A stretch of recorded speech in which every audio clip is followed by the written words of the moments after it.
Last fall, I was determined that it would be the year when I would miraculously learn how to bake an apple pie. And I wanted the best apples ever, so my husband and I loaded up our toddlers and headed to the orchard. We took our time. We were deliberate. We looked over every apple, making sure that only the most beautiful, the most perfect ones made it into our basket. I was taking this pie-making business seriously. As soon as we got home, the apples became the most prized possession in our house. Everybody wanted one, breakfast, lunch, and dinner. And as our pile of apples dwindled, I saw my pie dreams fading, so I started rationing and stockpiling, pulling out the best ones and hiding them away for myself. When my kids would beg for apples, I'd warn them, yes, but just one. One morning, my daughter begged me for an apple, and I leaned down to her and I said, no, baby. We have to save the rest for something really special. And I stopped.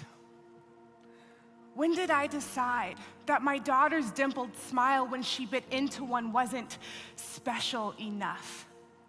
Just a few days earlier, we'd walked through an entire orchard full of apples, more than any of us could count. And yet there I was, teaching my kids that if something is good and beautiful, it has to be rationed and withheld and earned. The Bible tells the story of a woman who lost her husband and who was doing her best to care for her two sons. But the little she had dwindled day by day until all she had left was a small jar of oil. Then came a knock at the door. There were debts to be paid. If she couldn't find a way to repay them, her two boys would be taken as slaves, desperate. She went to see the prophet Elisha. He asked her what she had in her house, and her quick answer was nothing. She had nothing. But then she remembered the jar of oil. Elisha told her to bang on the doors of her neighbors and strangers and collect every pot or vase or pitcher she found and start pouring out that precious jar. She did as she was told, gathering every vessel she could.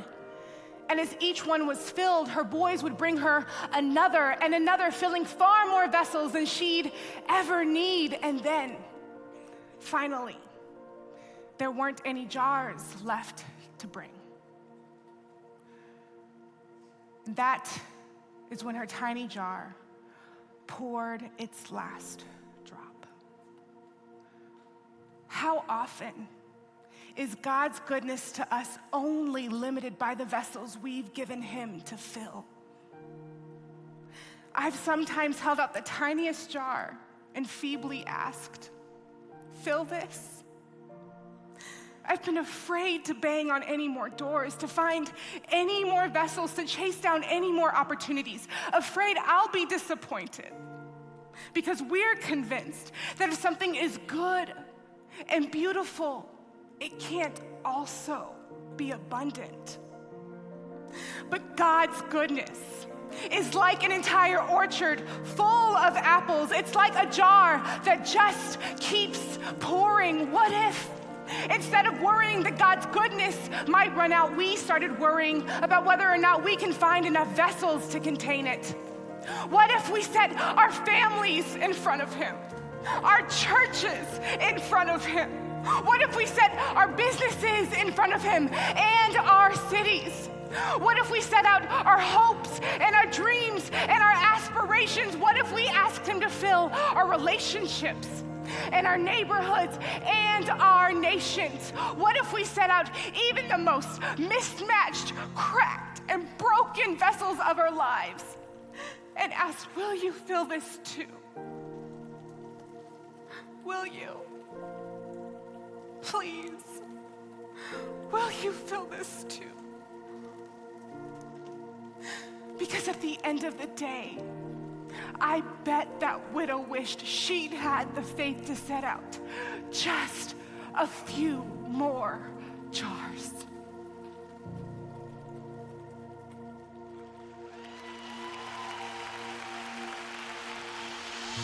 Set on fire down in my soul that I can't contain, that I can't control. I want more of you, God. I Set a fire down in my soul that I can't contain, that I can't control. I want more of you, God. I want more. I want more. I want more. I want more. I want more. I want more. I want more. Won't you pour it out? I want more. I want more. I want more. I want more. I want more. I want more. Won't you pour it out? Set a fire down in my soul that I can't contain, that I can't control. I want more of you, God. I want more of you, God. Set a fire down in my soul that I can't contain, that I can't control. I want more of you, God. I want more of you, God.